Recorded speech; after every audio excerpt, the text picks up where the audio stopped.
Hello बच्चों, आप सभी का स्वागत है आज की क्लास में। बच्चों, हम लोग पढ़ रहे थे फिजिक्स, क्लास 10th का फिजिक्स और चैप्टर नंबर वन में आज का क्लास जो होगा वो छठा क्लास होगा। 5 क्लास करा दिए हैं आप लोगों को। और जो पहले पीछे वाला नहीं देखे हैं, जाके पहले उसको देखिए। श्रेणी क्रम से हम पढ़ा रहे हैं और आपको पूरा फिजिक्स कंप्लीट कराएंगे। फिर पूरा फिजिक्स ही नहीं बल्कि केमिस्ट्री भी, बायोलॉजी भी, मैथ भी, यानी सभी सब्जेक्ट कंप्लीट कराएंगे। और जम करके आप एक के बाद एक भाग देखते रहिए, ठीक है। तो आज जो ये क्लास छठा क्लास होगा, तो हम लोग का यानी पार्ट 6 होगा, क्लास 10th। तो पहला क्वेश्चन है, हम लोग 5वां क्लास में यानी कि पढ़ा चुके थे। आज का क्लास का पहला क्वेश्चन ये है और ये आप लोग पढ़ चुके हैं, तो इसका जवाब दे ही पाइएगा। तो क्या है पहला क्वेश्चन? वाहनों के, वाहन का मतलब होता है गाड़ी, ठीक है। वाहनों के अग्रदीप में किस दर्पण का प्रयोग होता है? तो हम उस दिन जो पढ़ाए थे अवतल दर्पण का उपयोग, तो उसमें हम स्पष्ट रूप से लिखे थे कि वाहनों के अग्रदीप में अवतल दर्पण का प्रयोग करते हैं। तो यहाँ पर क्या आंसर हो जाएगा?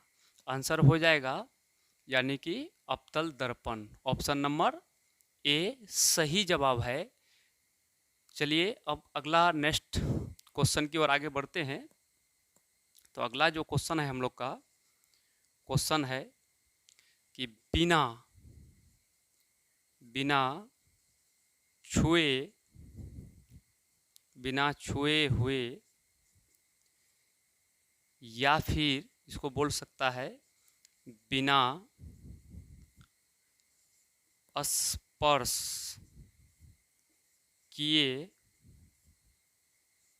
या तो सवाल हो सकता है क्या कि बिना छुए हुए या फिर बिना स्पर्श, यानी बिना टच, टच नहीं करना है, बिना स्पर्श किए आप समतल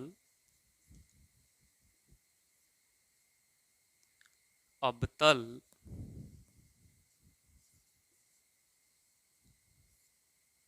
और उत्तल दर्पण की पहचान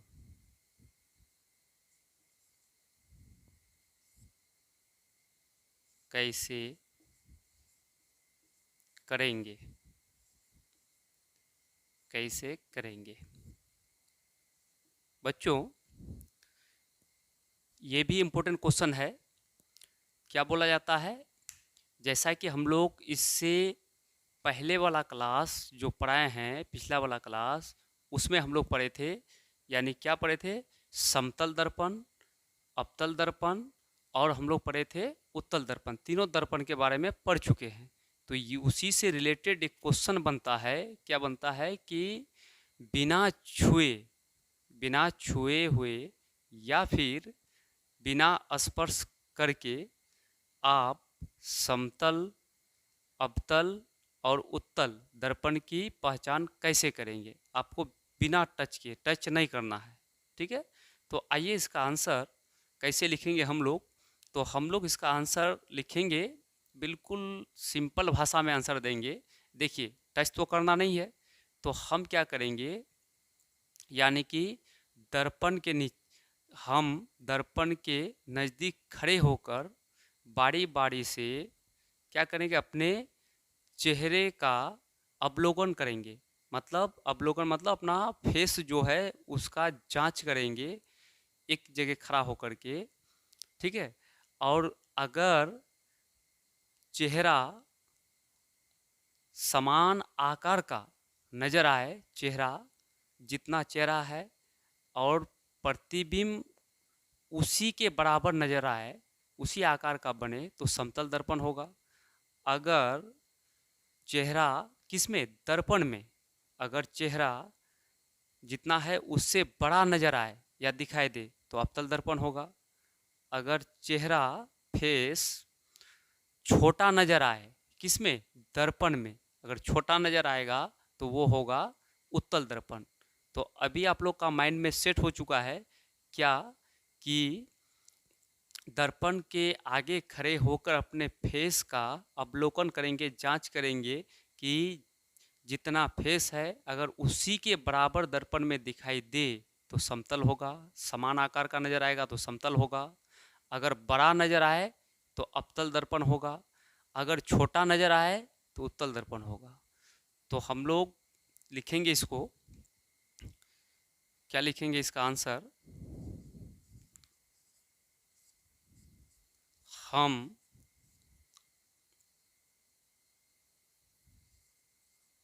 दर्पण के नज़दीक खड़े होकर अपने अपने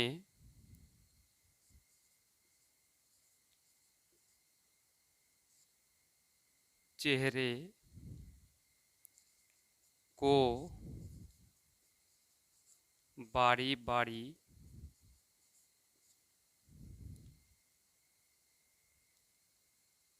से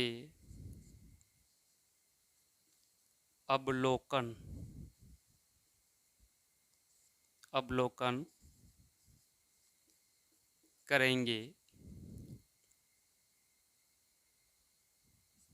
यदि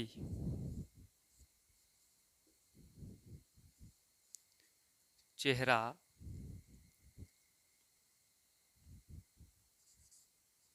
समान आकार का नज़र आए तो वह समतल दर्पण है। यदि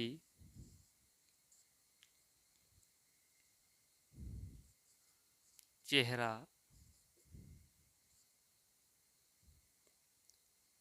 बड़ा आकार का नज़र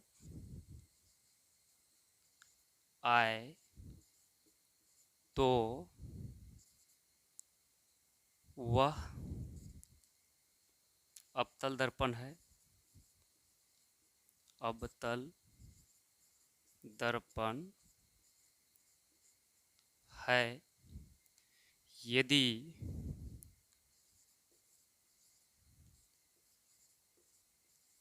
चेहरा छोटा आकार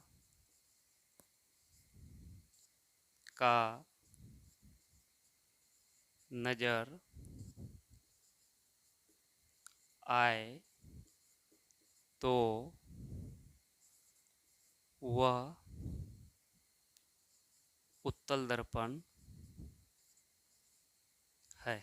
इस प्रकार से हम लोग बिना छू करके यानी कि बता सकते हैं कि कौन कौन सा दर्पण समतल दर्पण है, कौन सा दर्पण अवतल दर्पण है, कौन सा दर्पण यानी कि उत्तल दर्पण है।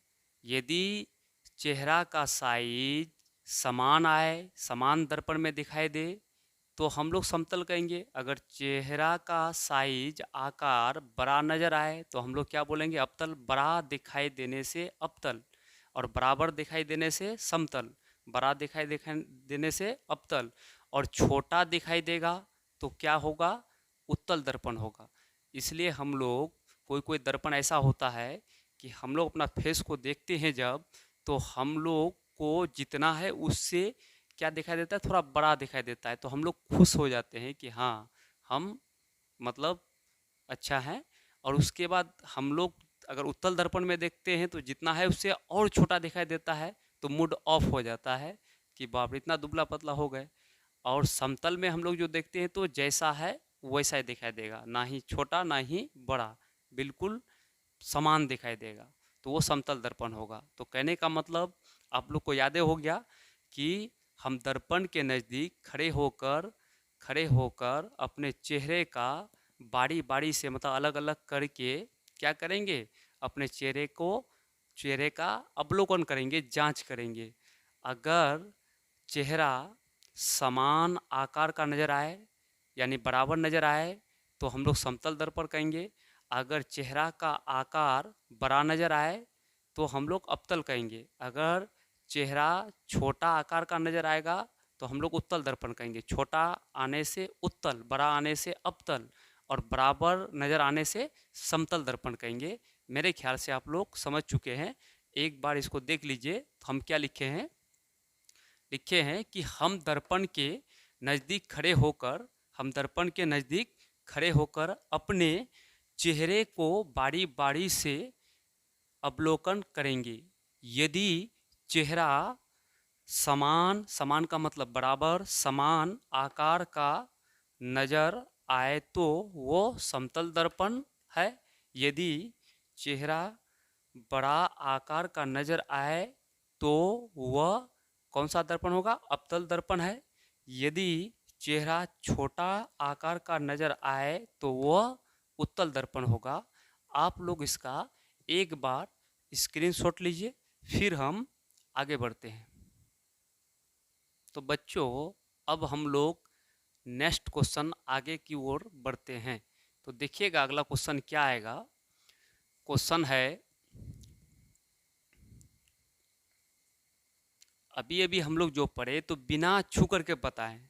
अब हम लोग छू करके बताना है, यानी टच करके बताना है कि कौन वाला दर्पण समतल है और कौन दर्पण अवतल है, कौन दर्पण उत्तल है। यानी आप टच करके बताना है, छू करके बताना है। ठीक है। तो अभी सवाल जो होगा क्या होगा कि स्पर्श, स्पर्श का मतलब जैसे ऐसे छू दिए तो ये स्पर्श हो गया। ठीक है, छुए तो स्पर्श हुआ। स्पर्श करके या फिर छू कर,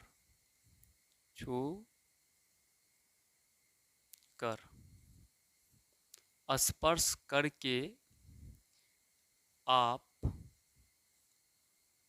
समतल कोमा अवतल और उत्तल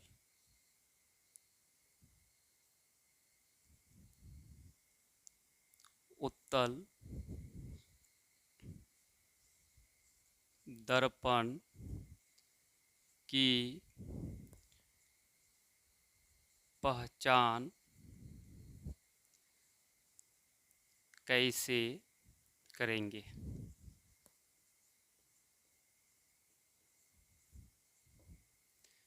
इससे पहले जो हम लोग पढ़े वो बिना छू करके, छूना नहीं था, अब छू करके यानी टच करके बताना है कि आपको छू करके बताना है कि कौन, तीन दर्पण दिया गया है और आपको छू करके बताना है कि कौन समतल दर्पण है और कौन अवतल दर्पण है और कौन उत्तल दर्पण है।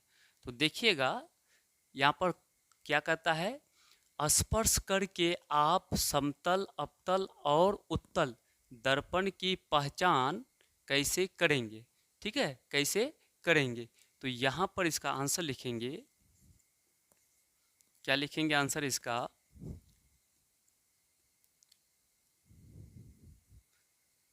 सबसे पहले बात छू करके, यानी हम तीनों दर्पण को मेज या टेबल पर रख करके बारी बारी से छूते हैं, बारी बारी से अलग अलग करके छूते हैं, तीनों दर्पण को टच करते हैं। और टच करने के बाद जिस दर्पण का परावर्तक सतह या पृष्ठ। जिस दर्पण का परावर्तक पृष्ठ क्या होता है, अगर समतल होता है, प्लेन होता है, तो वह कौन दर्पण होगा, वो समतल दर्पण होगा। और जिस दर्पण का परावर्तक पृष्ठ यानी कि धसी रहती है, तो वह आपका अवतल दर्पण होगा। और जिस दर्पण का परावर्तक पृष्ठ उभरी रहती है या उठी रहती है, तो उसको उत्तल दर्पण कहेंगे हम लोग। तो आइए यहाँ पर लिखते हैं इसका आंसर। क्या लिखेंगे, हम तीनों दर्पण को मेज, मेज का मतलब टेबल, ठीक है, मेज में रख कर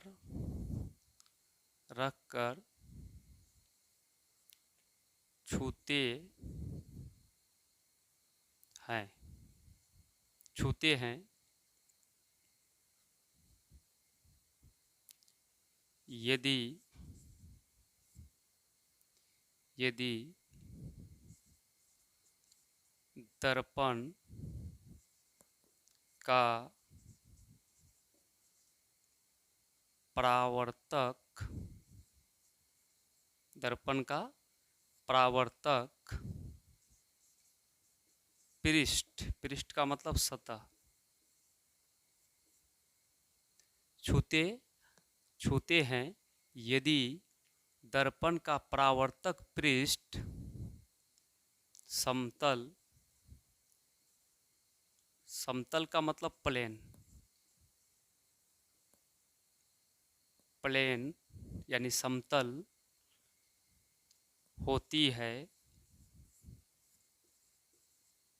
तो वह समतल दर्पण है, समतल दर्पण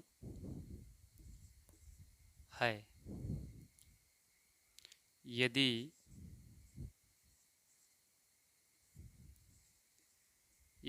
दर्पण का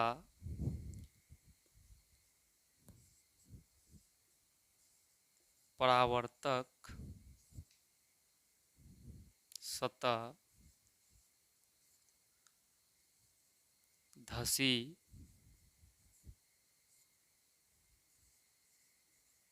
रहती है, तो वह अवतल दर्पण, अवतल दर्पण है। यदि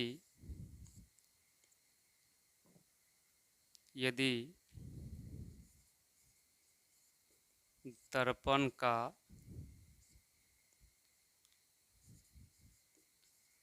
परावर्तक, यदि दर्पण का परावर्तक सतह उभरी रहती है, यानी उभरा हुआ रहती है, तो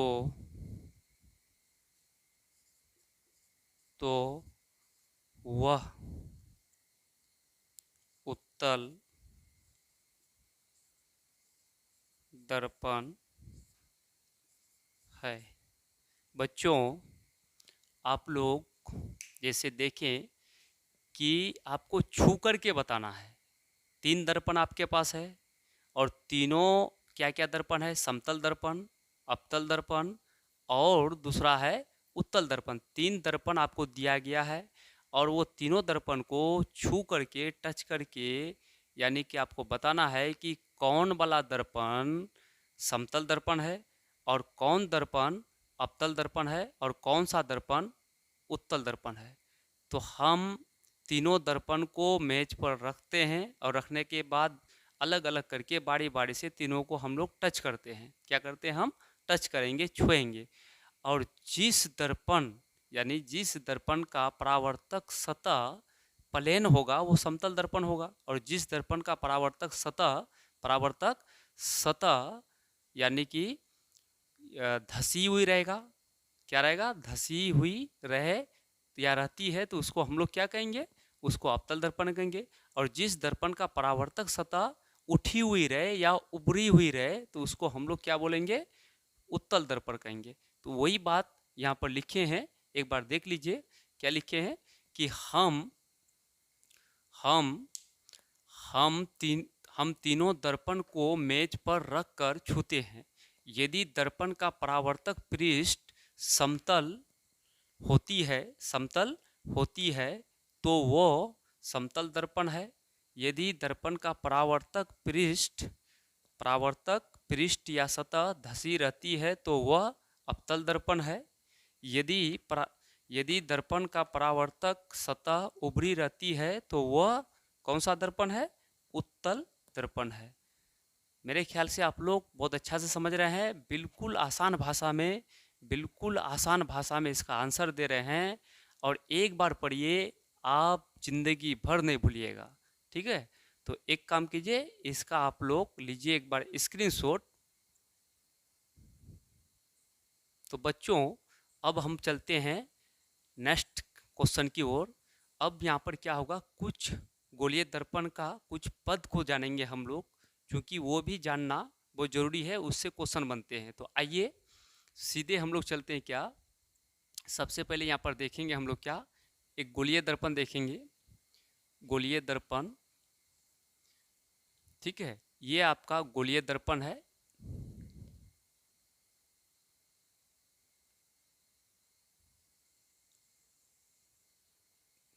देखिएगा ये गोला जो बन रहा है, आप लोग गोला पढ़े हैं मैथ में, तो इसका गोला का क्या होता है, केंद्र होता है, और केंद्र बिल्कुल बीचों बीच में होता है, ठीक है, केंद्र है।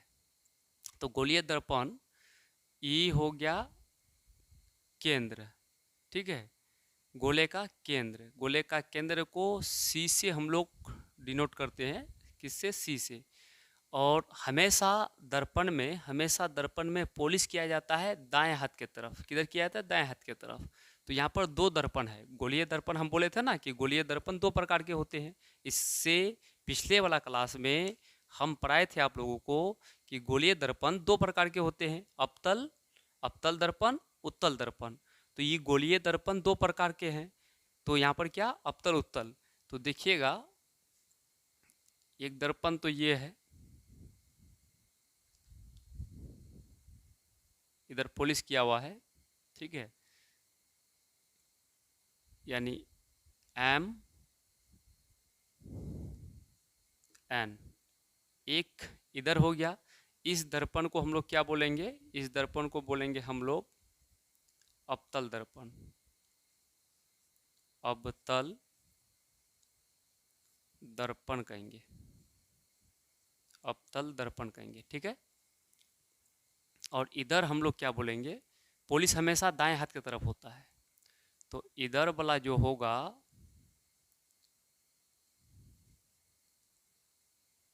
ठीक है, एक अवतल हो गया, एक उत्तल दर्पण हो जाएगा, यानी एम एन, ठीक है। तो यहाँ पर ये उत्तल दर्पण हो जाएगा। इधर वाला क्या होगा, उत्तल दर्पण। इधर वाला जो होगा वो उत्तल दर्पण होगा, उत्तल दर्पण होगा, ठीक, समझिएगा। यहाँ पर गोलीय दर्पण से समझ रहे हैं हम लोग, यानी यहाँ पर लिख सकते हैं हम लोग क्या कि गोलीय दर्पण से संबंधित गोलीय दर्पण से संबंधित विभिन्न पद, इस चीज को हम लोग देखेंगे।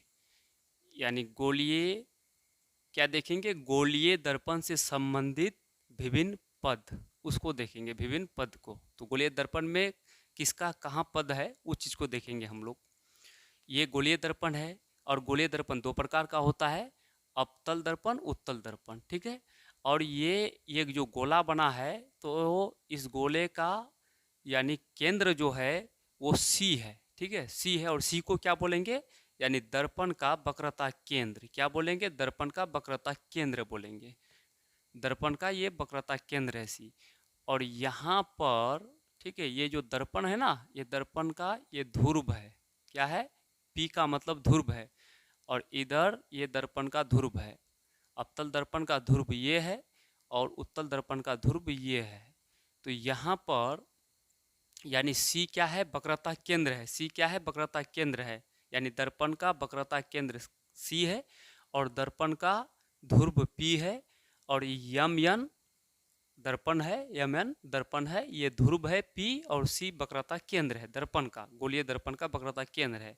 अब दो भागों में बटाइए, एक अवतल एक उत्तल, समझिएगा, बहुत काम का चीज़ है।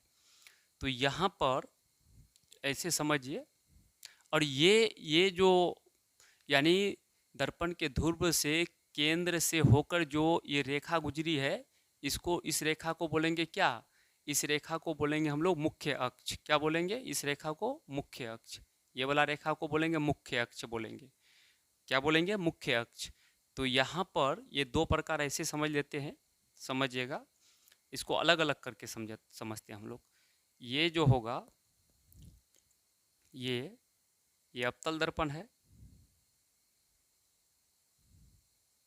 ठीक है। ये कौन दर्पण है, अवतल दर्पण है, यानी यम यन अवतल दर्पण है। और ये जो लाइन देख रहे हैं ना, ये लाइन, इसको बोलते हैं मुख्य अक्ष। क्या बोलते हैं, मुख्य अक्ष। यानी ये दर्पण का ध्रुव से होकर निकलती है, तो ये मुख्य अक्ष है।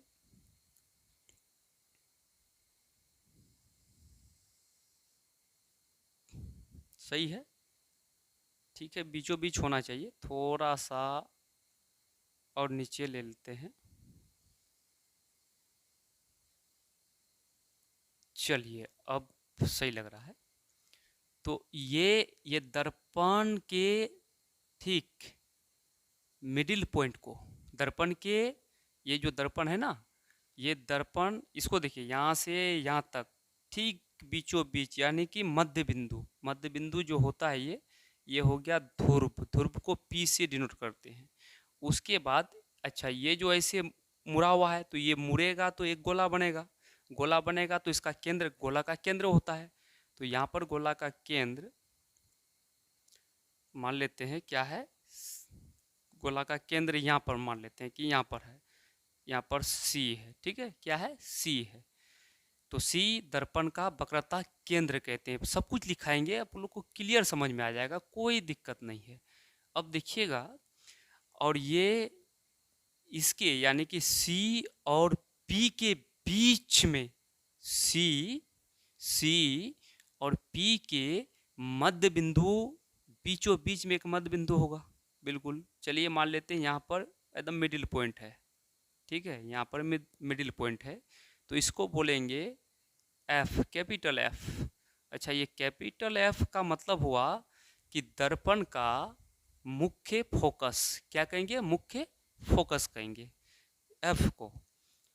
तो और आगे समझते हम लोग, क्या समझेंगे कि अवतल दर्पण में, अवतल ये कौन दर्पण है, अवतल दर्पण। अवतल दर्पण में यानी कि एफ और सी दर्पण के आगे रहता है, सामने रहता है, ठीक है। एफ और सी दर्पण के सामने रहता है, कौन, एफ सी। अच्छा, एफ का मतलब मुख्य फोकस और सी का मतलब वक्रता केंद्र, वक्रता केंद्र। ये दोनों किधर होता है, यानी कि दर्पण के सामने होता है। किधर होता है, दर्पण के सामने होता है। और जो दर्पण के सामने होगा, जो भी दर्पण के सामने होगा वो वास्तविक होगा। क्या होगा, वास्तविक होगा। इसका मतलब ये हुआ कि अवतल दर्पण में मुख्य फोकस वास्तविक होगा, वक्रता केंद्र भी वास्तविक होगा। और जो यानी ये ध्रुव से बाएं तरफ रहता है जो भी, तो वो माइनस में होता है। किस में होता है, माइनस में होता है। यानी ध्रुव से बाएं तरफ रहेगा तो माइनस में होगा, ध्रुव से दाएं तरफ रहेगा तो प्लस में होगा, याद रखिएगा। यानी दर्पण के सामने रहे तो माइनस में होगा और वास्तविक होगा, दर्पण के पीछे रहे और जब पीछे रहेगा तो वो क्या होगा, प्लस में होगा और आभासी होगा, याद रखिएगा। अच्छा, ये अवतल के लिए ऐसा है, उत्तल के लिए कैसा होगा, तो उत्तल के लिए देख लीजिए।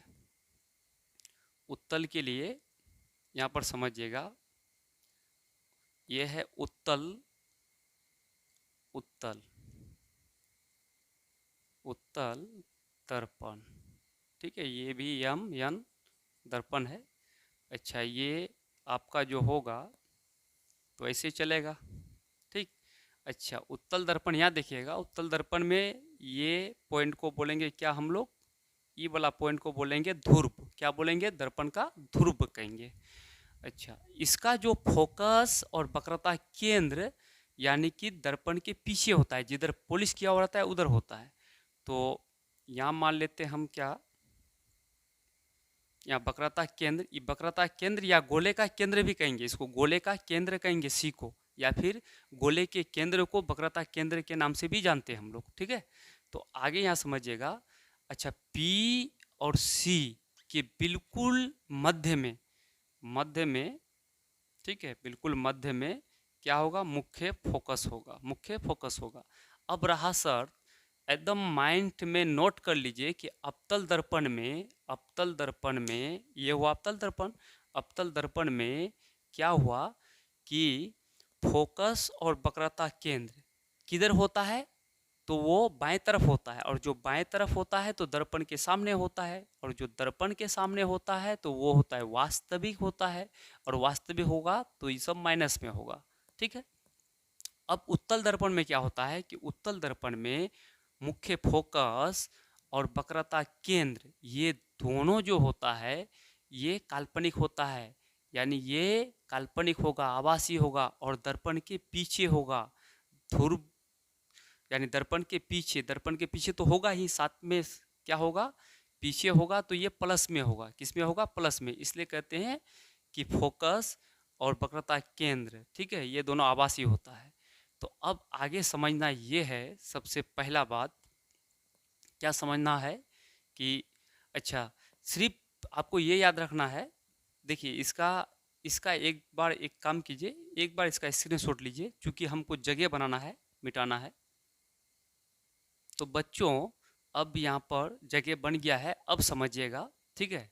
बाकी बाकी सबका ज़रूरत नहीं था, ठीक है, तो इसी से सब कुछ हो जाएगा। तो यहाँ पर समझेंगे ये अवतल दर्पण है, ठीक है। तो यहाँ सबसे पहले ये समझिए कि ये जो है ना, ये जो लाइन है ये इस दर्पण के बिल्कुल बीचों बीच निकला है, ये होकर गुजरी है, ठीक है। तो ये वाला लाइन को, ये पूरे लाइन को हम लोग क्या कहते हैं, इसको कहते हैं हम लोग, इस पूरे लाइन को कहते हैं हम लोग, ये पूरे लाइन को हम लोग कहते हैं, ये पूरे लाइन को हम लोग क्या कहेंगे, मुख्य, मुख्य अक्ष, या फिर इसको हम लोग कहते हैं प्रधान अक्ष, प्रधान अक्ष, ये पूरे लाइन को, ठीक है, प्रधान अक्ष। और यहाँ समझिएगा नोट में पहले नाम सब जान जाइए किसको क्या कहते हैं, ठीक है। तो पी, ये पी जो है ये तो जानते ही हैं कि ये अवतल दर्पण है। पी को हम लोग क्या कहेंगे, पी को कहेंगे दर्पण, दर्पण का ध्रुव, दर्पण का ध्रुव, यानी ध्रुव है, पी का मतलब ध्रुव है, किसका ध्रुव है, तो दर्पण का ध्रुव है, ठीक। आगे एफ का मतलब हुआ कैपिटल एफ, ठीक है, एफ को हम लोग बोलेंगे दर्पण, चूंकि दर्पण पढ़ रहे हैं हम लोग, तो दर्पण का मुख्य फोकस, मुख्य फोकस क्या कहेंगे, मुख्य फोकस। एक एक चीज समझिए, उसके बाद फिजिक्स मजा आ जाएगा, ठीक है। उसके बाद समझेंगे हम लोग क्या, सी। अच्छा, सब कैपिटल है ये भी, तो सी को क्या समझेंगे हम लोग। सी का मतलब हुआ कि दर्पण का वक्रता केंद्र, दर्पण का वक्रता केंद्र। आप शॉर्ट में याद कर सकते हैं कि सी का मतलब वक्रता केंद्र, एफ का मतलब मुख्य फोकस, पी का मतलब ध्रुव। तो किसका है सब, दर्पण का, ठीक है, किसका, दर्पण का। तो मेरे ख्याल से अब कोई डाउट नहीं रहा, किसी प्रकार का डाउट नहीं है कि पी का मतलब ध्रुव हुआ, क्या हुआ, ध्रुव हुआ। पी का मतलब क्या हुआ, ध्रुव हुआ। और एफ का मतलब क्या हुआ, मुख्य फोकस हुआ। सी का मतलब वक्रता केंद्र हुआ, ठीक है। आगे समझते हैं हम लोग, क्या समझते हैं, और भी समझने की जरूरत है। अच्छा, मुख्य अक्ष समझ गए कि ये पूरे लाइन को जो दर्पण के बीचों बीच मध्य से होकर गुजरती है, यानी कि पी और सी से होकर जाने वाली रेखा को हम लोग क्या बोलेंगे, मुख्य अक्ष या फिर प्रधान अक्ष कहते हैं, ठीक। अब अगला जो समझना है, क्या समझना है, एक चीज और समझना है कि हम लोग को, यानी सी, ये सी का मतलब वक्रता केंद्र, और यहाँ पर पी मतलब ध्रुव। ध्रुव और वक्रता केंद्र के बीच की दूरी को, यानी यहाँ से यहाँ तक जो दूरी होगा, ये सी से लेकर के कहाँ तक, सी से लेकर के ध्रुव तक, कहाँ तक, ध्रुव तक, ध्रुव तक, इसको बोलते हैं आर। यानी कि सी से पी तक के बीच की दूरी, टोटल दूरी हुआ ना, ये दोनों बिंदुओं के बीच की दूरी को आर कहते हैं। अब आर का मतलब क्या हुआ, वक्रता त्रिज्या। तो यहां पर हम लोग क्या लिखेंगे, अगला पॉइंट, सी पी बराबर आर भी कहते हैं, क्या कहते हैं, आर, ठीक है। क्या कहेंगे, आर कहेंगे। तो आर का मतलब क्या होता है, दर्पण की वक्रता त्रिज्या, दर्पण की वक्रता त्रिज्या। एक एक चीज को नोट कीजिए, फिर देखिए फिजिक्स पढ़ने में कितना आपको मजा आ जाएगा।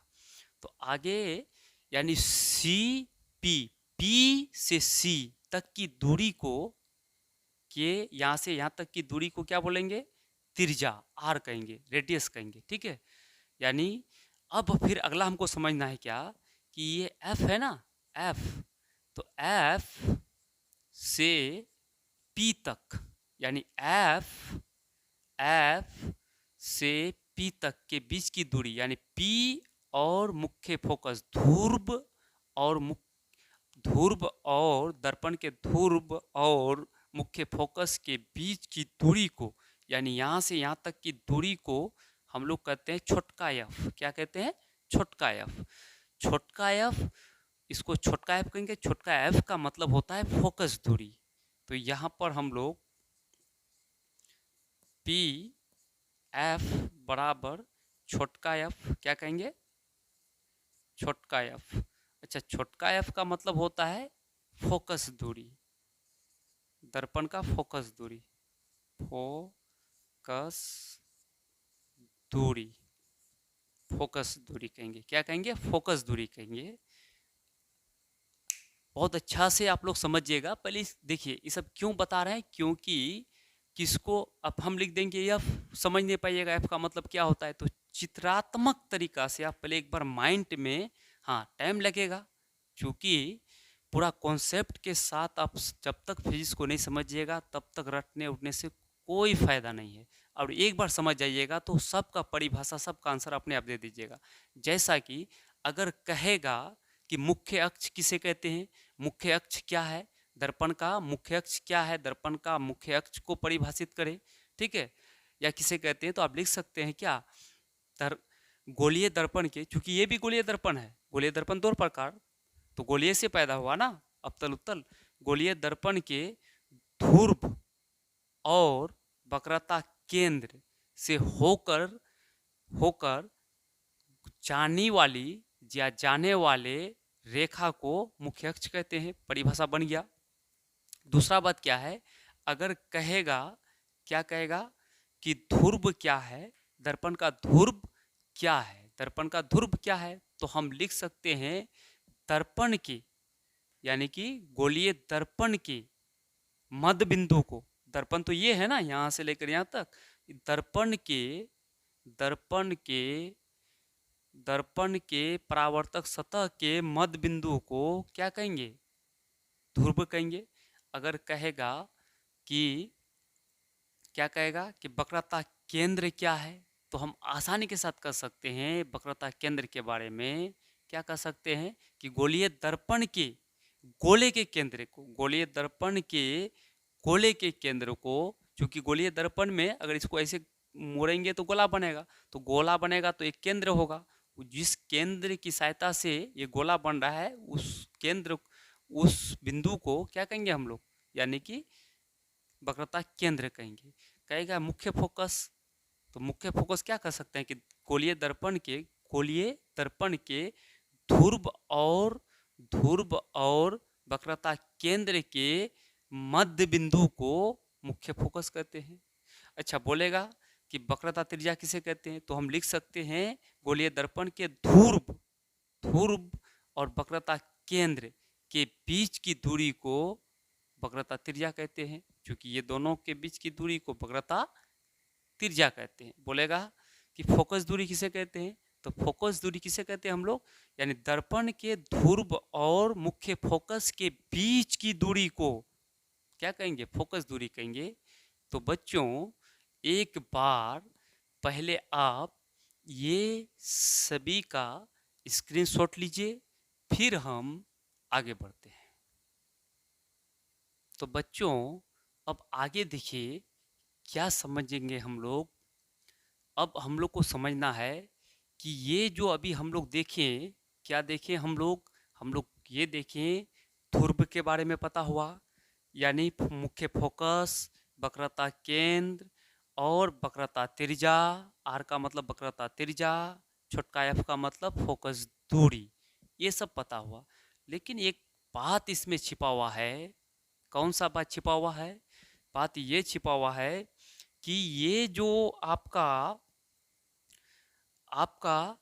यानी कि गोलीय दर्पण में क्या होता है कि जितना भी दूरियां, गोलीय दर्पण में जो भी दूरी का माप करते हैं तो किससे करते हैं, तो वो ध्रुव से करते हैं। किससे करते हैं?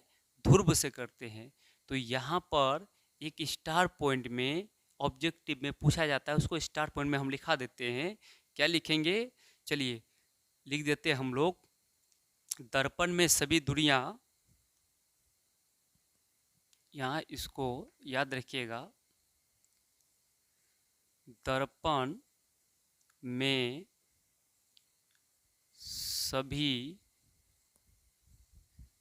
दूरियां, दर्पण में सभी दूरियां, जो भी मतलब दूरी होता है, जैसे अब दर्पण से ये दूरी, दर्पण से ये दूरी, दर्पण से ये दूरी, दर्पण से ये दूरी, जितना भी दूरियां है, या और भी आगे हो सकता है इधर अनंत, ठीक है। तो दर्पण में सभी दूरियां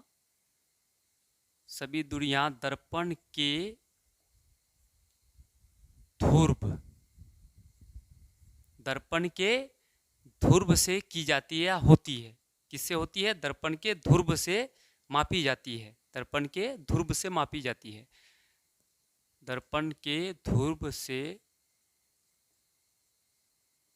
मापी जाती है। बच्चों, आपको पूछेगा एग्जाम में, क्या पूछेगा? दर्पण में सभी दूरियां दर्पण के किस से मापी जाती है? दर्पण के किस से मापी जाती है? तो वो याद रखना, ध्रुव से। जितना भी दर्पण में जितना भी दूरियां है, सभी दूरियों को दर्पण के किससे मापी जाती है? तो ध्रुव से। अब देखिए ये ध्रुव है, इसी से सब इधर निकला ना, सब निकला, तो हमेशा दर्पण के ध्रुव से ही मापी जाती है। बहुत इंपॉर्टेंट है, इससे ऑब्जेक्टिव क्वेश्चन बन सकता है। अब जो हम लोग पढ़ेंगे, अब एक एक का मतलब शॉर्ट में बिल्कुल पढ़ेंगे, समझेंगे। क्या समझेंगे? जैसे जैसे परिभाषा देने बोलेगा क्या है, तो पहला समझेंगे दर्पण। दर्पण का ध्रुव क्या है? चलिए, दर्पण का ध्रुव क्या है तो इसके बारे में लिखते हैं हम लोग। अगर पूछेगा दर्पण का ध्रुव क्या है, किसे कहते हैं, दर्पण का ध्रुव क्या है, किसे कहते हैं, या फिर दर्पण का ध्रुव को परिभाषित करें, तो उसके लिए ई बात जो लिखेंगे वो आंसर कर दीजिएगा, उत्तर में वो लिखेगा। तो हम लोग लिख सकते हैं, क्या लिख सकते हैं? अब ये ध्रुव, इसको इंग्लिश में क्या कहते हैं? इंग्लिश में कहते हैं यानी कि पोल ऑफ मिरर, मिरर कहते हैं इंग्लिश में, पोल ऑफ मिरर।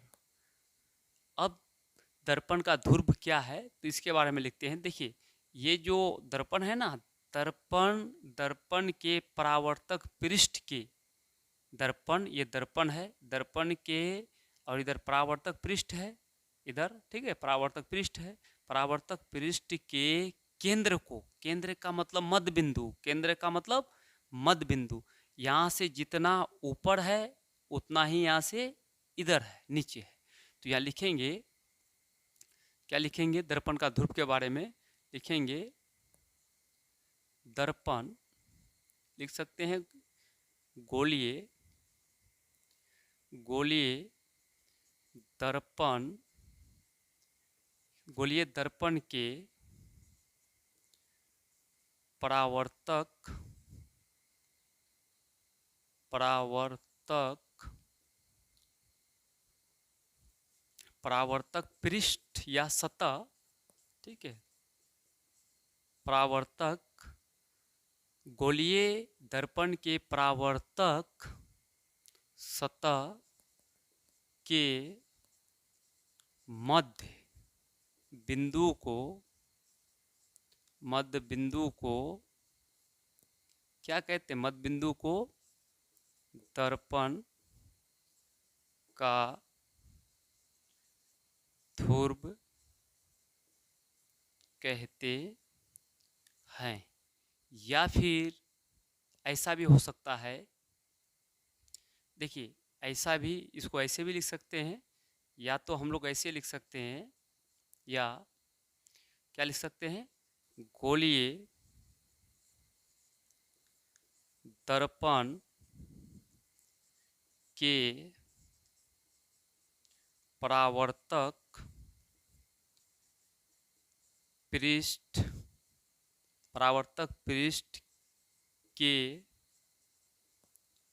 केंद्र, ई वाला केंद्र नहीं, यहाँ वाला केंद्र, परावर्तक पृष्ठ, परावर्तक पृष्ठ यहाँ नहीं है, यहाँ नहीं है, ये तो गोले का केंद्र है। परावर्तक पृष्ठ, परावर्तक यहीं पर है ना, यहाँ, तो यहाँ पर परावर्तक पृष्ठ के केंद्र, केंद्र को, केंद्र को दर्पण का ध्रुव कहते हैं। और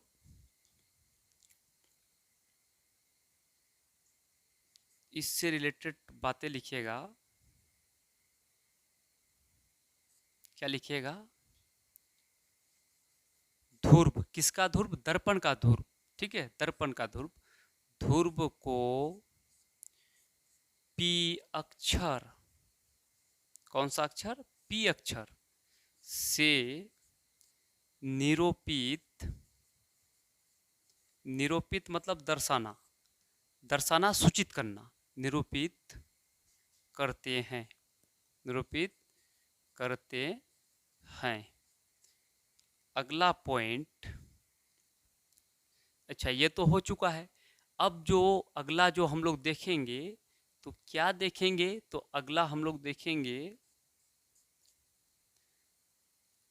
अब अगला पॉइंट हम लोग देख लेते हैं, मुख्य अक्ष, दर्पण का मुख्य अक्ष,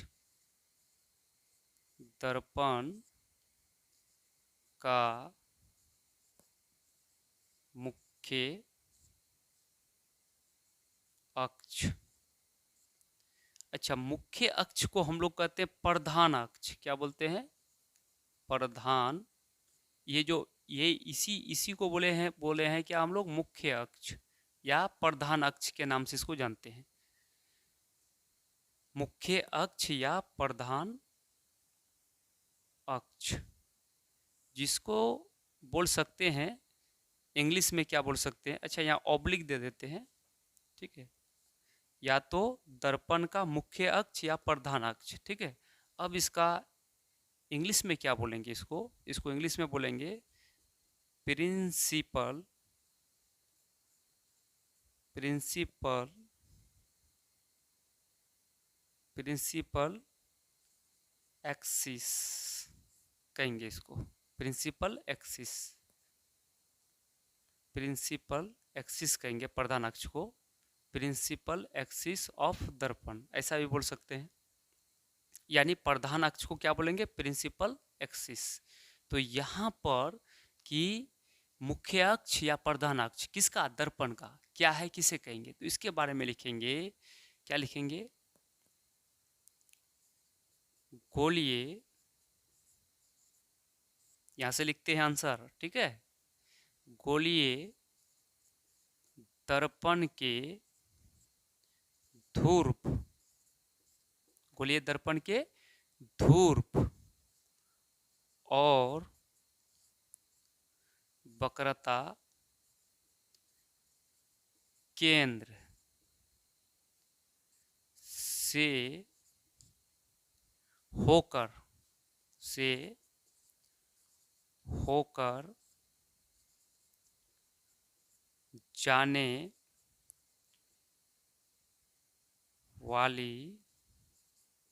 जाने वाली रेखा को दर्पण का मुख्य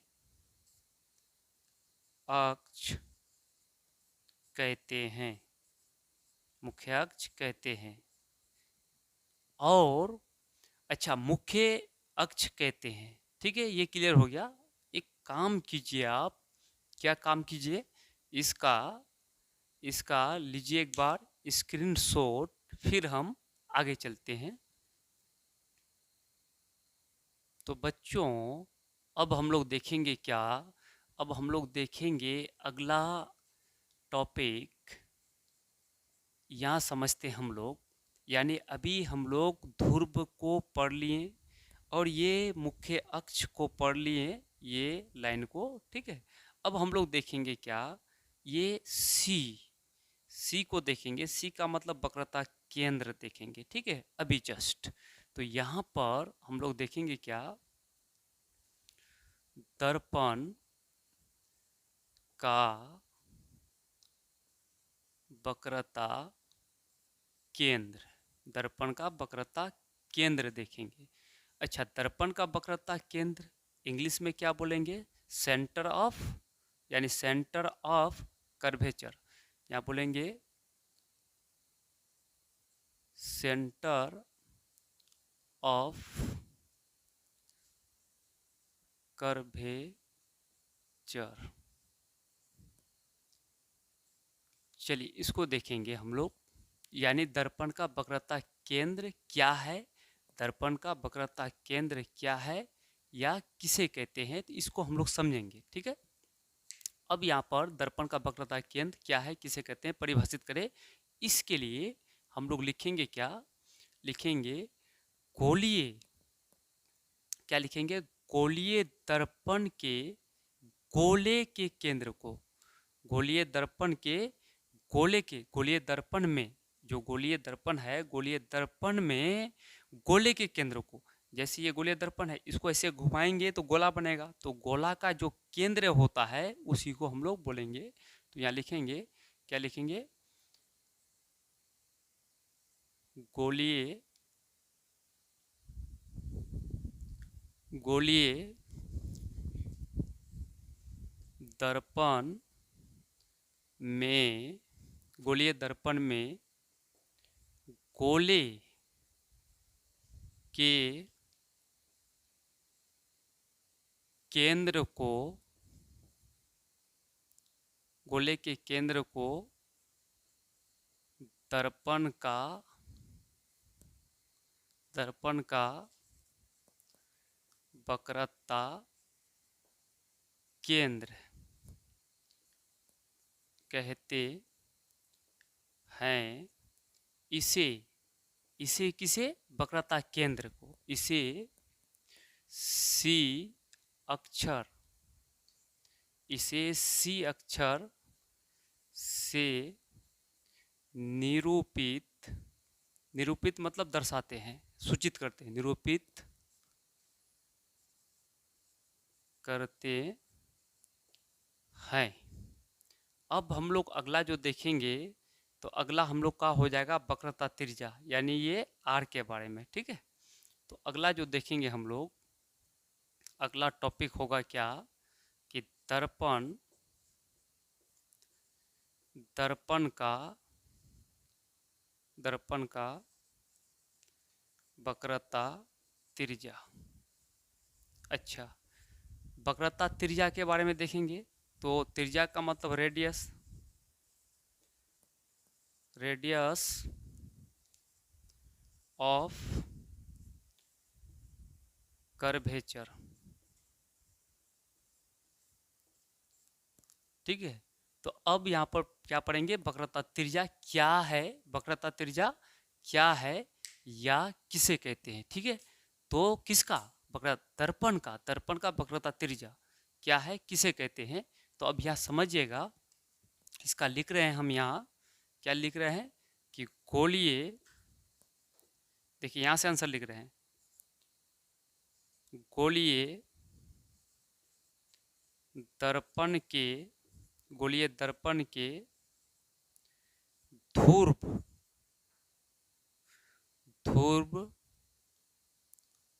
और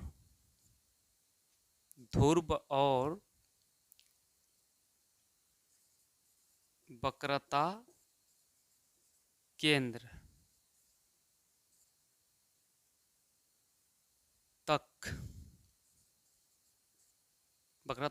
केंद्र तक की दूरी। ठीक है, यानी यहाँ से लेकर यहाँ तक की दूरी को, ये दूरी दिखाए ना हम, यानी सी से पी तक, पी से सी तक की दूरी, टोटल दूरी को, तक की दूरी को दर्पण का वक्रता त्रिज्या कहते हैं। बच्चों, अभी आप लोग क्या क्या पढ़ें? तो अभी पढ़ें ध्रुव और वक्रता केंद्र, वक्रता त्रिज्या, और ये मुख्य अक्ष, प्रधान अक्ष पढ़ चुके हैं। ठीक है, ये सब आप लोग पढ़ चुके हैं। अब इसके बाद एक हम लोग को पढ़ना है, यानी ये छोटका एफ। ठीक है, क्या पढ़ना है? छोटका एफ। फिर ये बढ़ेंगे मुख्य फोकस। ठीक है, मुख्य फोकस बाद में पढ़ेंगे, पहले ये छोटका एफ का मतलब फोकस दूरी, दर्पण का फोकस दूरी। ठीक है, इसको हम लोग देखेंगे। तो एक काम कीजिए, अच्छा यही लिख देते इसका, छोटका एफ के बारे में। ठीक है, इसको, अच्छा इसे वक्रता त्रिज्या को किससे सूचित करते हैं? तो यहाँ पर लिख दीजिए, वक्रता त्रिज्या को आर से निरूपित करते हैं या सूचित करते हैं या दर्शाते हैं, निरूपित करते हैं। ठीक है, चलिए इसका एक बार स्क्रीनशॉट लीजिए, फिर हम आगे की ओर बढ़ते हैं। तो बच्चों, अब हम लोग देखेंगे क्या? फोकस दूरी। क्या देखेंगे? फोकस दूरी। इसको देखेंगे फोकस दूरी। तो ये जो फोकस दूरी है, तो ये फोकस दूरी किसको कहते हैं? यानी गोलीय दर्पण के ध्रुव और मुख्य फोकस के बीच की दूरी, या इसको ऐसा ही बोल सकते हैं कि गोलीय दर्पण के ध्रुव और मुख्य फोकस तक की दूरी, यहाँ से यहाँ तक की दूरी को हम लोग क्या बोलेंगे? यहाँ से यहाँ तक की दूरी को क्या कहेंगे हम लोग? फोकस दूरी कहेंगे। तो हम लोग ऐसे भी लिख सकते हैं इसको,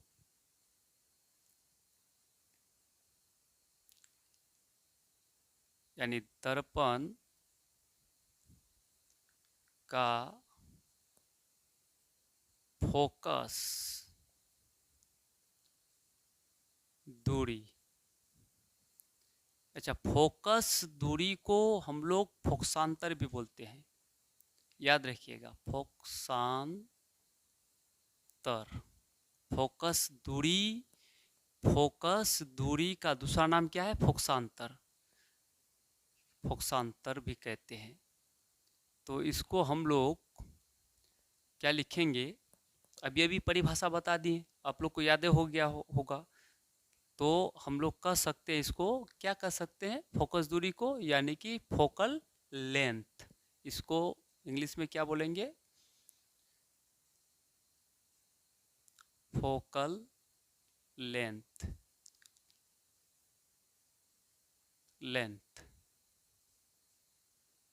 फोकल लेंथ या फोकसांतर फोकस दूरी। देखिएगा इसको कैसे लिखते हैं, लिखेंगे ये जो होता है ना हज पॉइंट, ये क्वेश्चन है। क्या है? ये क्वेश्चन है, और यहाँ से जो लिख रहे हैं तो ये आंसर है। यानी गोलीय दर्पण के या गोलीय दर्पण में, गोलीय दर्पण के या गोलीय दर्पण में, गोलीय दर्पण के ध्रुव और मुख्य फोकस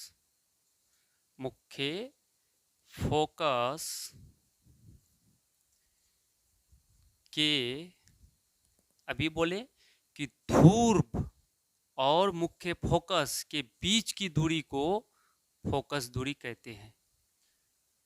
मुख्य फोकस के बीच की दूरी को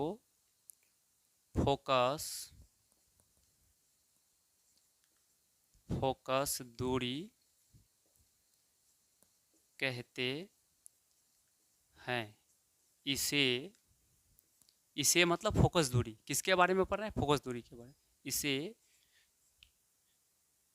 स्मॉल एफ से दर्शाते हैं या निरूपित करते हैं। ठीक है। अब देखिएगा अगला एक और इम्पोर्टेंट है, सबसे ज़्यादा इम्पोर्टेंट है। वो पूछा जाता है द्वारक। क्या पूछा जाता है? द्वारक। यानी द्वारक जो पूछा जाता है। अब द्वारक क्या मतलब, यहाँ पर देखिए, यहाँ याद रखिएगा, दर्पण, ये तो इम्पोर्टेंट है, ये भी इम्पोर्टेंट है। ठीक है, ये सबसे ज़्यादा इम्पोर्टेंट है, क्वेश्चन है दर्पण का द्वारक। दर्पण का द्वारक। ठीक है, दर्पण का द्वारक क्या है या किसे कहते हैं, इसको ऑब्जेक्टिव में घुमा के पूछता है। तो दर्पण का द्वारक के बारे में जो हम लोग समझेंगे, तो यहाँ इसको ऐसे समझिए, जैसे द्वारक होता है ना, ये जो दर्पण है, ये क्या है? दर्पण है। ये दर्पण का ये जो चौड़ाई है ना, परावर्तक सतह चौड़ाई मतलब कितना है? ये दर्पण है। इस दर्पण का जो चौड़ाई है, जैसे ये दर्पण हुआ, तो इसका चौड़ाई है ना, चौड़ाई, इसी को बोलेंगे द्वारक। क्या बोलेंगे? द्वारक। ये दर्पण यहाँ से यहाँ तक जितना चौड़ा है, उसी को बोलेंगे द्वारक। दर्पण की चौड़ाई को, यानी दर्पण के या दर्पण की चौड़ाई को दर्पण का द्वारक कहते हैं, या फिर हम बोल सकते हैं दर्पण के परावर्तक पृष्ठ की वृत्ताकार, परावर्तक पृष्ठ की जैसे वृत्त की तरह होता है ना, वृत्ताकार सीमा रेखा का व्यास दर्पण का द्वारक कहलाता है। ऐसा भी लिख सकते हैं हम लोग। तो लिखेंगे क्या दर्पण का द्वारक के बारे में? बिल्कुल एक सिंपल में लिखते हैं सबसे पहले कि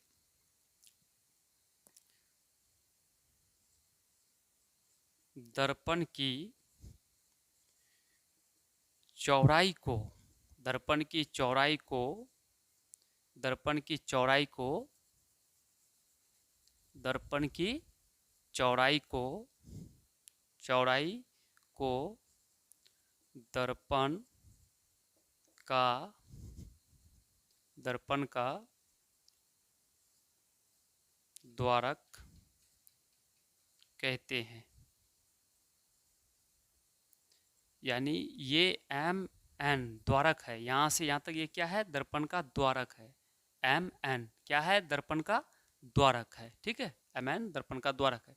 या फिर इसको ऐसे लिख सकते हैं हम लोग, या तो ये आंसर दे सकते हैं। ठीक है, यहाँ से लेकर यहाँ तक दर्पण की चौड़ाई को दर्पण का द्वारक कहते हैं। और इसको अगर कट्टर शब्द में, साइंस का कट्टर शब्द में लिखें, जिसको बोला जाता है कि एनसीईआरटी का वर्ड को उतारें, तो वो आपका क्या होगा? याद देके लिखते हैं, क्या लिखते हैं? गोलीय, ये बड़ा इंपॉर्टेंट है। और भी गोलीय मतलब यही बात को ऐसे लिखते हैं। ठीक है, आंसर या तो ये आंसर दीजिएगा या तो ये आंसर दीजिएगा। गोलीय गोलीय दर्पण गोलीय दर्पण के परावर्तक गोलीय दर्पण के परावर्तक पृष्ठ परावर्तक पृष्ठ की परावर्तक पृष्ठ की परावर्तक पृष्ठ की वृत्ताकार सीमा वृत्ताकार सीमा रेखा वृत्ताकार सीमा रेखा सीमा रेखा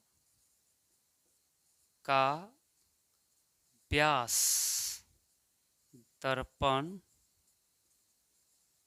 का द्वारक कहलाता है। देखिए, इसको 2-3 बार मैट्रिक में, बिहार बोर्ड में पूछ चुका है। एकदम सेम क्वेश्चन क्या पूछा है कि गोलीय, ये वाला बात को गोलीय, इसको क्वेश्चन बना दिया था। इसको क्या बना दिया था? क्वेश्चन बना दिया था। पूछा था कि गोलीय दर्पण के परावर्तक पृष्ठ की वृत्ताकार सीमा रेखा का व्यास दर्पण का कहलाता है। ऑप्शन दिया हुआ था ए ऑप्शन में, यानी option A B C D में 4 ऑप्शन था। 4 ऑप्शन में एक ऑप्शन में द्वारक था, बाकी सब में त्रिज्या था, फोकस था। ठीक है, तो क्या आंसर होगा? यानी कि आपका आंसर द्वारक होगा। क्या होगा? द्वारक होगा। जैसा कि आपको ये तो समझ ही लिए कि यहाँ से या तो द्वारक का परिभाषा ये वाला लिखिए, या फिर ऐसे भी लिख सकते हैं कि गोलीय दर्पण के परावर्तक पृष्ठ की वृत्ताकार सीमा रेखा का व्यास क्या कहलाता है? तो दर्पण का द्वारक कहलाता है। दर्पण का द्वारक कहलाता है। आपको याद रखना है कि वृत्ताकार सीमा रेखा का व्यास दर्पण का क्या कहलाता है? तो द्वारक कहलाता है। तो चलिए एक बार इसका लीजिए स्क्रीनशॉट, फिर हम आगे बढ़ते हैं। तो बच्चों, अब हम लोग देखेंगे क्या, एक पॉइंट याद रखिएगा। क्या याद रखिएगा? गोलीय दर्पण से संबंधित यहाँ से प्रश्न आएगा ही और नॉमरिकल बनेगा इसका। ठीक है, इससे मैथ भी आते हैं। तो एक पॉइंट VBI है। ठीक है,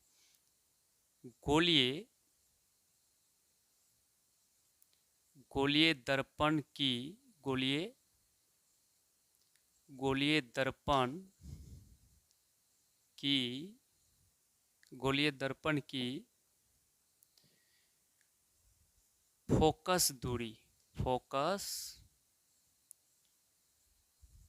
दूरी, फोकस दूरी मतलब छोटा एफ, ठीक है। फोकस दूरी उसकी वक्रता त्रिज्या। अच्छा, वक्रता त्रिज्या का मतलब हुआ, वक्रता त्रिज्या का मतलब हुआ आर। वक्रता त्रिज्या मतलब आर। अभी अभी हम लोग पढ़े एफ आर, ठीक है। फोकस दूरी और वक्रता त्रिज्या। तो यहाँ पर सवाल स्टार्ट पॉइंट में क्या है कि गोलीय दर्पण की फोकस दूरी उसकी वक्रता त्रिज्या की आधी होती है। क्या होती है? आधी। आधी का मतलब आधा, आधी होती है, समझिएगा। अर्थात इससे एक सूत्र बनेगा, अर्थात पहले क्या लिखा है? एफ, फोकस दूरी पहले बोला है और बाद में वक्रता त्रिज्या। एफ पहले बोला है, एफ को पहले बोला है, आर को बाद में बोला है। तो एफ बराबर फॉर्मूला होता है आर बटा 2, यानी ये वक्रता त्रिज्या का आधा, भागा 2 लगा दिए, आर में भागा 2 लगा दिए तो आर को 2 बराबर भाग में बांट दिए तो आधा हो गया। किसी भी चीज का आधा कीजिएगा, बटे 2 कर दीजिए, आधा हो जाएगा। तो ये सूत्र बना। यहां से ये अभी नोमरिकल बनाने में काम देगा। क्या बनाने में काम देगा? नोमरिकल, मैथ बनेगा इससे। एफ बराबर क्या होता है? आर अपॉन 2, ठीक है। तो यहां पर आपको अगर सवाल पूछेगा, कैसा सवाल पूछेगा? गोलीय गोलीय दर्पण की फोकस दूरी उसकी वक्रता त्रिज्या की क्या होती है? तो आप बोलिएगा आधी होती है, आधा होती है। आधी का मतलब आधा होती है, ठीक है। अगर पहले एफ लगा दे बाद में आर लगा दे तो आंसर आधा या आधी में जाएगा। और सूत्र होता है एफ बराबर आर अपॉन एफ, आर बटा एफ, ठीक है। ये लगा दीजिएगा। अगर आपको ऐसे बोले एफ पहले है तो पहले आर लगा दे बाद में एफ लगा दे तो फिर बदल जाएगा। अगर जैसा कि यहाँ देखते हैं, गोलीय गोलीय दर्पण की वक्रता त्रिज्या। अब देखिए पहले वक्रता त्रिज्या लगा देता है। त्रिज्या वक्रता त्रिज्या उसकी फोकस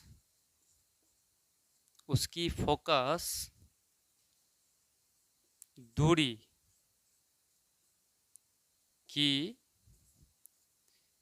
क्या होगी? तो अब होगी दुगुनी। इसको चेंज करो तो पहले आर को इधर इधर लाएंगे तो आर बराबर, यानी कि क्रॉस मल्टीप्लिकेशन 2f हो जाएगा। तो एफ के आगे में 2 लग जाएगा, गुना 2 हो जाएगा। तो यहाँ पर क्या हो जाएगा? पहले आर और बाद में एफ लगे तो हो जाएगा दुगुनी। फोकस दूरी की दो गुनी, दुगुनी या दो गुनी गुनी होती है। अर्थात इसके लिए फॉर्मूला देखिए, अर्थात यानी पहले आर तो आर बराबर बाद में एफ तो दुगुनी मतलब 2f, आर बराबर 2f, आर बराबर 2f। जैसा कि यहाँ पर ऐसे किए थे ना, तो यहाँ पर देखिए इसको क्रॉस मल्टीप्लिकेशन करने के आर को इधर लाएंगे तो ये और ये ऊपर नीचे गुना हो जाएगा, आर बराबर 2f हो जाएगा, वही हुआ है, ठीक है। तो याद रखिएगा इस चीज को। अब देखिए इसी में अगर आपको क्या बोल दे, इसी में अगर आपको बोल दे एक मैथ पूछ दे, चलिए देते हैं मैथ। अच्छा लीजिए इसका स्क्रीनशॉट, हम मैथ भी दिखा देते हैं कैसे मैथ पूछेगा। तो बच्चों देखिए एक ऑब्जेक्टिव इसका क्वेश्चन देखते हैं। अगर कहेगा किसी सवाल कहेगा किसी गोलीय दर्पण की फोकस दूरी वक्रता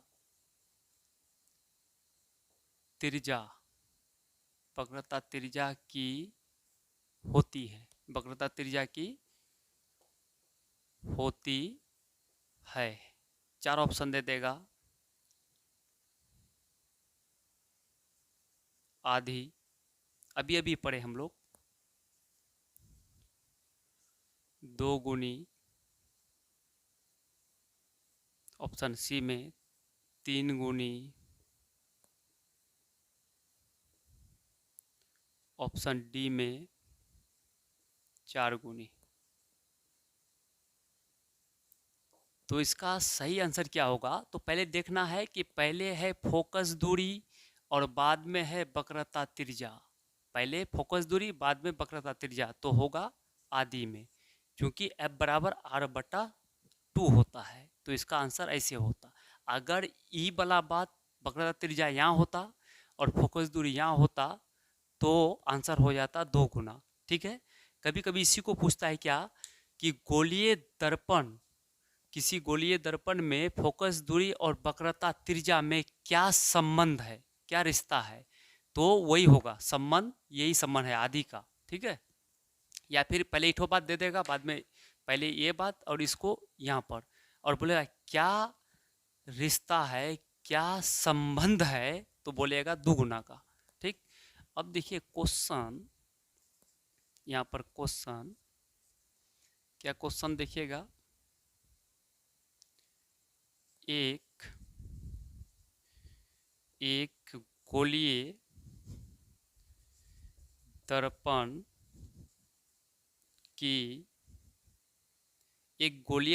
की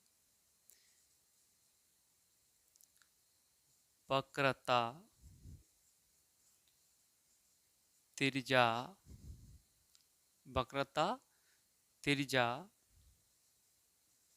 32 सेंटीमीटर है, तो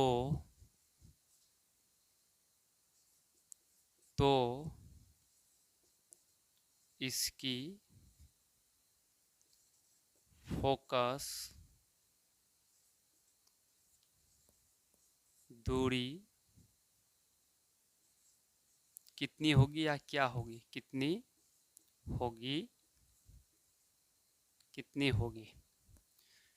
देखिए ये नॉमरिकल है, इस टाइप का सवाल पूछा जाता है ऑब्जेक्टिव में। ठीक है।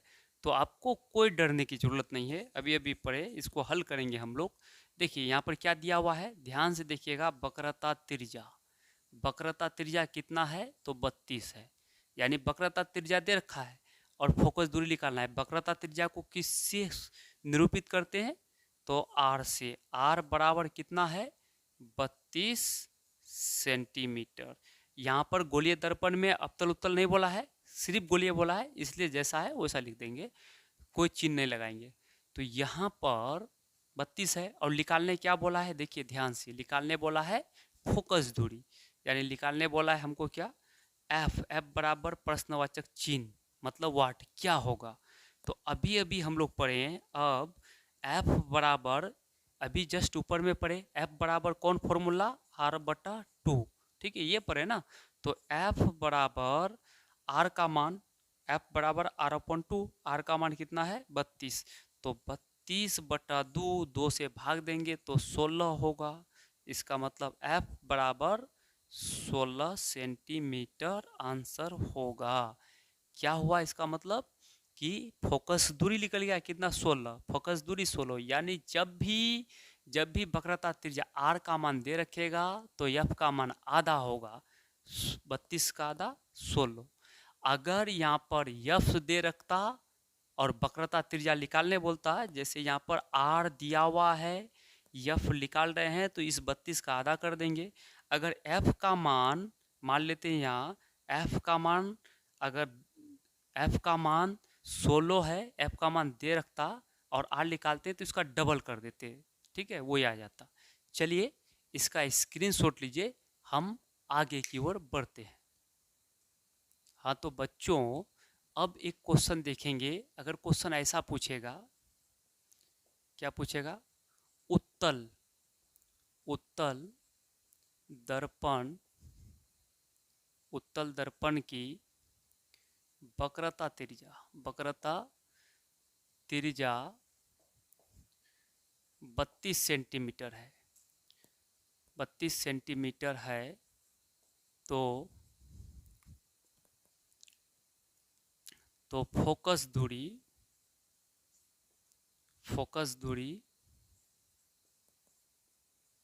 होगी। फोकस दूरी होगी। तो यहाँ पर ऑप्शन दे देगा। क्या दे देगा ऑप्शन? ऑप्शन दे देगा -8 centimetre, option B +8 centimetre, option C -16 centimetre, option D +16 centimetre. देखिए क्या होगा। सबसे पहले इसको देखेंगे हम लोग। क्या देखेंगे? कौन सा दर्पण है? उत्तल। तो उत्तल दर्पण में यानी फोकस और वक्रता त्रिज्या हम लिखाए थे। उत्तल दर्पण में फोकस यानी फोकस दूरी और वक्रता त्रिज्या दोनों का दोनों प्लस में होता है। किस में होता है? प्लस में होता है। तो यहाँ पर प्लस में ही आंसर आएगा। पहला बात, माइनस वाला तो होगा नहीं, ये माइनस में होगा नहीं, ये भी माइनस में है, होगा नहीं। या तो बी होगा या तो डी होगा। तो अब दे रखा है क्या? यानी वक्रता त्रिज्या मतलब आर का मान दे रखा है और निकालना है हमको एफ। तो एफ बराबर क्या होता है? सूत्र लिखा है एफ बराबर r/2। तो यानी कि आर का मान 32 है, तो 32 को 2 बराबर भाग करेंगे तो 16 होगा। तो +16 कौन है? ये है आपका। ठीक है, ये भी क्वेश्चन हो चुका है। अब आगे देखते हैं एक क्वेश्चन। क्या देखेंगे? अवतल दर्पण की अवतल दर्पण की फोकस दूरी होती है यानी अवतल दर्पण की फोकस दूरी होती है। 4 ऑप्शन देते हैं हम।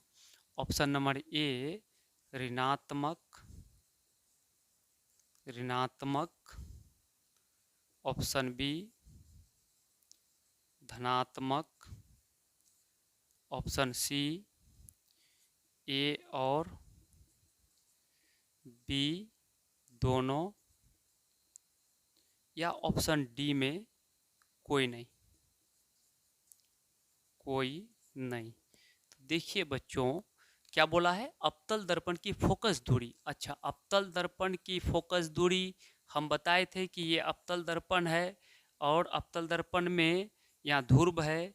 फोकस हमेशा दर्पण के किधर रहता है? आगे रहता है। तो फोकस दूरी भी इधरे होता है। ठीक है, यहाँ से यहाँ तक की दूरी को फोकस दूरी कहते हैं। तो इधर यानी दर्पण के सामने रहने पर, दर्पण के बाएं तरफ रहने पर माइनस में होगा। क्या होगा? माइनस में होगा। तो माइनस का मतलब ऋणात्मक होगा। क्या होगा? ऋणात्मक होगा। एक बार इसका स्क्रीनशॉट लीजिए, हम मिटा के आगे चलते हैं। तो बच्चों देखिएगा ये क्वेश्चन, और ये क्वेश्चन VVIE क्वेश्चन है, बहुत इंपॉर्टेंट क्वेश्चन है। क्या बोलेगा? उस दर्पण का नाम बताइए जो बीम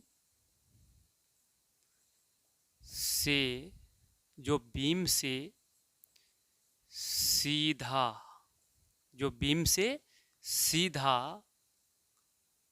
तथा आवर्धित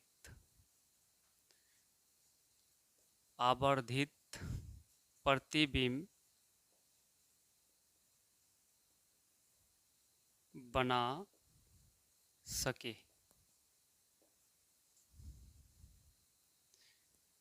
क्या कहता है क्वेश्चन? देखिए इसमें भी 4 ऑप्शन होगा, A B C D। तो हम ऑप्शन नहीं देते, डायरेक्ट आंसर की बात करते हैं। पहले क्वेश्चन समझ लीजिए।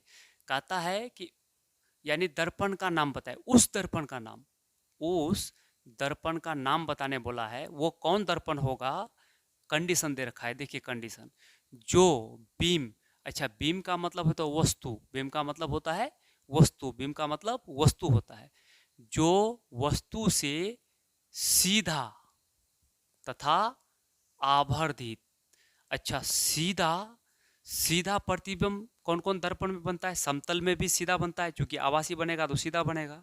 उसके बाद सीधा उत्तल में भी बनता है सीधा, क्योंकि आभासी होता है, और अवतल में भी सीधा, क्योंकि अवतल दर्पण दोनों प्रकार का प्रतिबिंब बनाता है, वास्तविक और आभासी, तो सीधा उल्टा दोनों प्रकार का अवतल बनाता है। तीनों दर्पण पड़े थे, तीनों में सीधा। अच्छा सीधा तीनों से पता नहीं चल रहा है, कौन दर्पण का नाम लिखेंगे, तो आगे हम दिमाग लगाते हैं, क्या, आवर्धित। आवर्धित का मतलब होता है बड़ा, प्रतिबिंब कैसा बने, बड़ा बने। तो अब बड़ा किस दर्पण में बनता है, अच्छा समतल में तो बड़ा नहीं बनेगा, बराबर बनेगा, वस्तु के बराबर बनेगा, समतल में वस्तु के बराबर बनेगा। तो अब चलते हम उत्तल में, हमेशा वस्तु से छोटा बनता है, तो वस्तु से बड़ा किस में बनेगा, अवतल दर्पण में। उस दर्पण का नाम क्या होगा, तो उस दर्पण का नाम होगा, इसका आंसर लिखेंगे क्या, अवतल। अवतल में बड़ा बनता है। आवर्धित का मतलब, आवर्धित देखिए, आवर्धित विवर्धित का मतलब होता है बड़ा, ठीक है, तो यहाँ लिखेंगे अवतल, अवतल दर्पण। कौन दर्पण होगा, अवतल। जिस ऑप्शन में अवतल दर्पण रहेगा उसको सही टिक आउट कीजिएगा। लास्ट क्वेश्चन, ठीक है, अभी लास्ट क्वेश्चन एक दे रहे हैं, ये क्वेश्चन आप लोग खुद बना लीजिएगा। एक एक गोलीय, एक गोलीय दर्पण की फोकस दूरी, फोकस दूरी 15 सेंटीमीटर है, तो तो तो उसकी वक्रता त्रिज्या कितनी होगी। चलिए ये क्वेश्चन आप लोग खुद बना लीजिएगा, या फिर चलिए बना देते हैं, ठीक। देखिए इसको, यानी फोकस दूरी दिया हुआ है, क्या दिया हुआ है, फोकस दूरी। फोकस दूरी मतलब एफ, एफ बराबर कितना है, 15 सेंटीमीटर, लेकिन हमको निकालना है वक्रता, वक्रता त्रिज्या। देखिए ध्यान से, वक्रता त्रिज्या मतलब निकालना है आर, तो आर बराबर सूत्र क्या होता है, 2f, तो आर बराबर 2 गुना एफ का मान 15, इसका मतलब फोकस दूरी नहीं निकालना है हमको, क्या, आर, तो आर बराबर क्या हो जाएगा, 15 दूनी 30 सेंटीमीटर आंसर हो जाएगा। ठीक है, आज का क्लास यहीं तक समाप्त करते हैं। आप लोग इसका स्क्रीनशॉट लीजिए।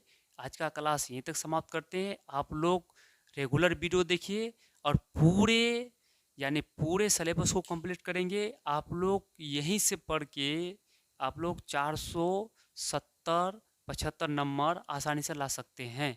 अब फिर कुछ दिन के अंदर हम मैथ का भी स्टार्ट करने वाले हैं। मैथ का भी वीडियो डेली अपलोड करेंगे। चलिए ठीक है।